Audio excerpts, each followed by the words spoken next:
नमस्कार दोस्तों, गुजरात में जिस तरह के चुनावी नतीजे आ रहे हैं उसके लिए मेरे जहन में सिर्फ एक शब्द है, छप्पर फाड़, और एक पंक्ति कि प्रधानमंत्री नरेंद्र मोदी का कोई जवाब नहीं है गुजरात के अंदर।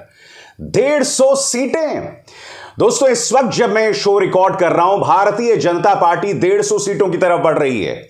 ये तमाम रुझान है इस वक्त जब मैं आपसे बात कर रहा हूं, मगर यह ना भूलें कि 1985 में कांग्रेस के माधव सिंह सोलंकी के नेतृत्व में कांग्रेस ने 149 सीटें हासिल की थी।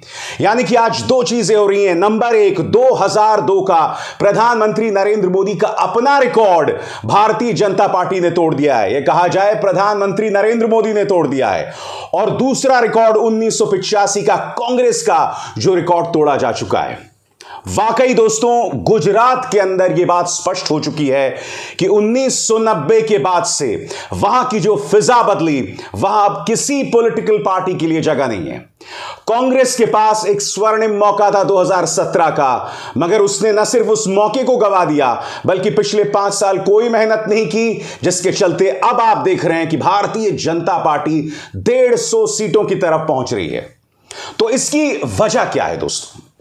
सिर्फ एक वजह, और वो नाम है प्रधानमंत्री नरेंद्र मोदी। प्रधानमंत्री नरेंद्र मोदी को आप इक्वेशन से हटाएं तो मैं ये तो नहीं कहता हूं कि बीजेपी हार जाएगी, मगर बीजेपी को सामान्य बहुमत मिलेगा। क्योंकि गुजरात के अंदर अब भी जब वोटर वोट देने जाता है ना दोस्तों, तो वो जय श्री राम और जय श्री कृष्ण कह के जाता है। और जाहिर सी बात है, जब जनता के जहन में धार्मिक नारे इतने हावी होंगे तो स्वाभाविक सी बात है कि गुजरात की जनता में भारतीय जनता पार्टी दस्तक देगी। और दिलचस्प बात, भारतीय जनता पार्टी कभी भी 2002 भूलने नहीं देती। मैं आपको याद दिलाना चाहूंगा, अमित शाह जब रैली कर रहे थे तब उन्होंने क्या कहा था? उन्होंने साफ तौर पर कहा था कि 2002 के दौरान हमने दंगाइयों को सजा दी थी। यानी कि एक ऐसा राज्य जहां भारतीय जनता पार्टी 2002 से जीत रही थी, वहां पर देश के गृह मंत्री अमित शाह को 2002 की याद दिलानी पड़ी। और यह ना भूलें, खुद प्रधानमंत्री नरेंद्र मोदी ने जब रैली की थी तब क्या कहा था? उन्होंने कहा था, आतंकवाद का जिक्र किया था दोस्तों। आतंकवाद को उन्होंने न सिर्फ कांग्रेस से जोड़ा था बल्कि धर्म विशेष को भी उन्होंने आतंकवाद से जोड़ दिया था। तो एक तरफ से कहा जा सकता है कि गुजराती अस्मिता, हिंदुत्व और भड़काऊ राजनीति, इन 3 चीजों का समावेश भारतीय जनता पार्टी को अनबीटेबल बनाता है और उसे हराना नामुमकिन हो जाता है दोस्तों। और जैसे मैंने कहा ना, उस एक व्यक्ति का करिश्मा और उसके सामने सब धराशायी हो जाते हैं।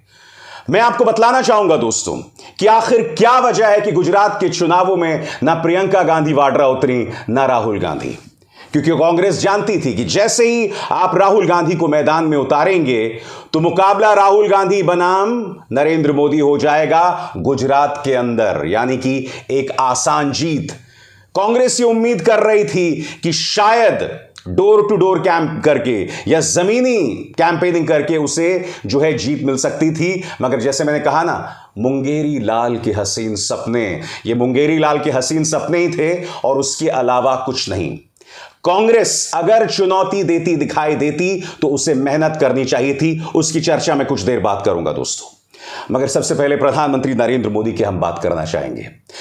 दोस्तों, यह ना भूलें कि 2002 के बाद, जब 2002 के दंगे हुए थे और उसके बाद जब तमाम औद्योगिक घरानों ने प्रधानमंत्री नरेंद्र मोदी की बैकिंग की थी, इन दोनों फैक्टर्स को मिलाकर प्रधानमंत्री नरेंद्र मोदी हमेशा गुजराती अस्मिता की बात करते थे।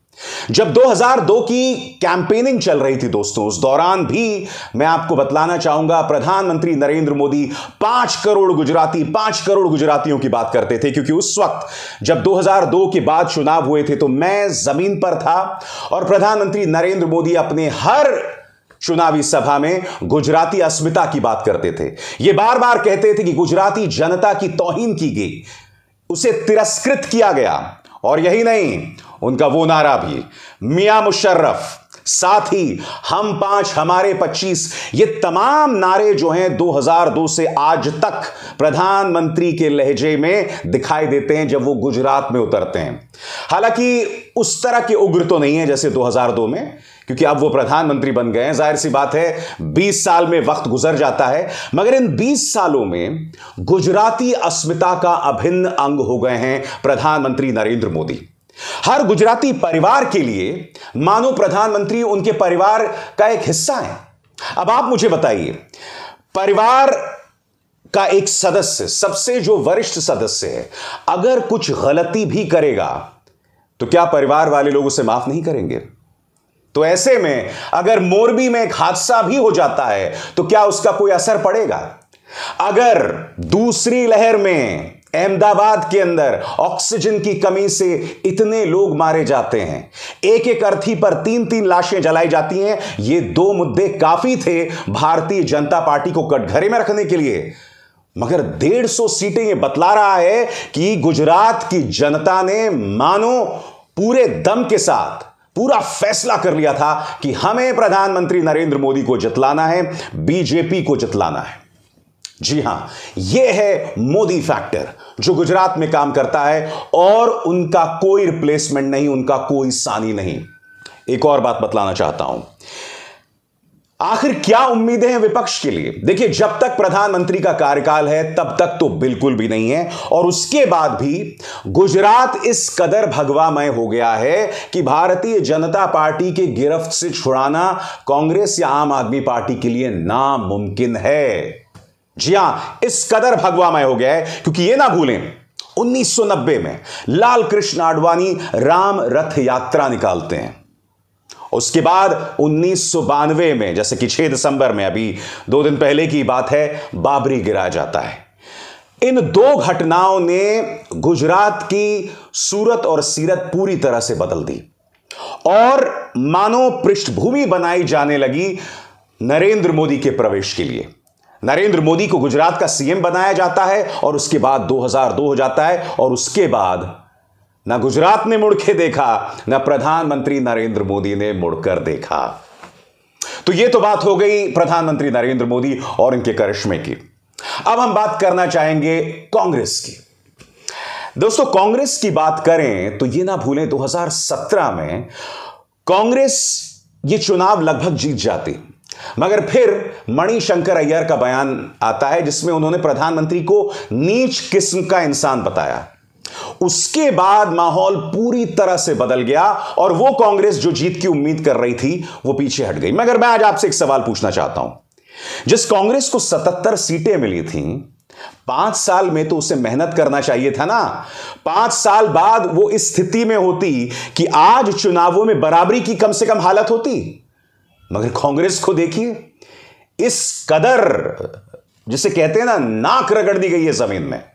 कहने का अर्थ यह है कि पिछले 5 सालों में जो मेहनत कांग्रेस को करनी चाहिए थी वो उन्होंने नहीं की, और इसके लिए मैं कांग्रेस आला कमान को जिम्मेदार मानता हूं। गुजरात के अंदर पार्टी के नेता आपस में लड़ते रहे, और यह ना भूलें हार्दिक पटेल जो उनके एक अहम पाटीदार नेता थे वो भी पार्टी को छोड़ के चले गए रहस्यमय कारणों से। अब किन कारणों से वो तो हार्दिक पटेल जाने और अमित शाह जाने। तो कहने का अर्थ यह है कि कांग्रेस के पास एक स्वर्णिम मौका था पिछले 5 सालों में, मगर कांग्रेस ने क्या किया? कांग्रेस आपस में लड़ती रही। कांग्रेस को एक रूपरेखा के साथ मैदान में उतरना चाहिए था। यह ना भूलें, उत्तर प्रदेश बीजेपी जीतती है और अगले ही दिन प्रधानमंत्री नरेंद्र मोदी गुजरात में रोड शो कर देते हैं। नेशनल गेम्स, दोस्तों, नेशनल गेम्स कहने को राष्ट्रीय शान की प्रतीक, पूरे देश की प्रतीक, मगर क्या हुआ? नेशनल गेम्स को भी प्रधानमंत्री नरेंद्र मोदी ने गुजराती चुनावों में तब्दील कर दिया। मोरबी हादसा होता है, 150 लोग मारे जाते हैं, प्रधानमंत्री वहां 48 घंटों के बाद पहुंचते हैं। क्यों? क्योंकि उन्हें गुजरात में 3 रैलियों को संबोधित करना था। गुजरात की जनता को यही तो चाहिए। गुजरात की जनता को कोई फर्क नहीं पड़ा दोस्तों कि प्रधानमंत्री 24 घंटे बाद या 36 घंटे बाद मोरबी पहुंचे। गुजरात की जनता को कोई फर्क नहीं पड़ा कि राजसी शोक की घोषणा या राज्य शोक की घोषणा जो है वो 3 दिन बाद की गई। क्यों? ताकि प्रधानमंत्री अपनी तमाम चुनावी रैलियों को कर सकें। उसे इसका कोई असर नहीं पड़ा। क्यों नहीं पड़ा? वो इसलिए नहीं पड़ा दोस्तों, क्योंकि जो हिंदुत्व का फैक्टर है वो बहुत हावी है, नंबर एक। नंबर दो, प्रधानमंत्री की छवि हर गुजराती के दिल में, हर गुजराती को लगता है कि प्रधानमंत्री उनके परिवार का हिस्सा है। तो जाहिर सी बात है, अगर परिवार का कोई सदस्य, आपका वरिष्ठ कोई गलती कर भी दे तो आप उन्हें सूली पर तो नहीं लटका देते ना। यह फर्क है। इसलिए मुझे लगता है कि दोस्तों, गुजरात में जो सफलता मिली है, हम में से कई उम्मीद कर रहे थे 120 130 शायद प्रधानमंत्री का रिकॉर्ड टूट जाए, मगर माधव सिंह सोलंकी का रिकॉर्ड टूटना। बहरहाल, माधव सिंह सोलंकी को लेकर मेरे पास एक बहुत दिलचस्प कहानी है दोस्तों। आप जानते हैं 1985 में जब रिकॉर्ड बनाया था माधव सिंह सोलंकी ने, कांग्रेस ने रिकॉर्ड बनाया था 149 सीटों का, तो कुछ दिनों बाद एंटी रिजर्वेशन वहां पर प्रोटेस्ट होते हैं जो सांप्रदायिक दंगों में बदल जाता है। माधव सिंह सोलंकी को राजीव गांधी हटा देते हैं कुछ ही महीनों में और उन्हें दिल्ली में बना देते हैं मंत्री, यानी कि जिसके नेतृत्व में कांग्रेस ने 150 के पास सीटें जीती थी, उसे कुछ ही महीनों में बदल दिया जाता है।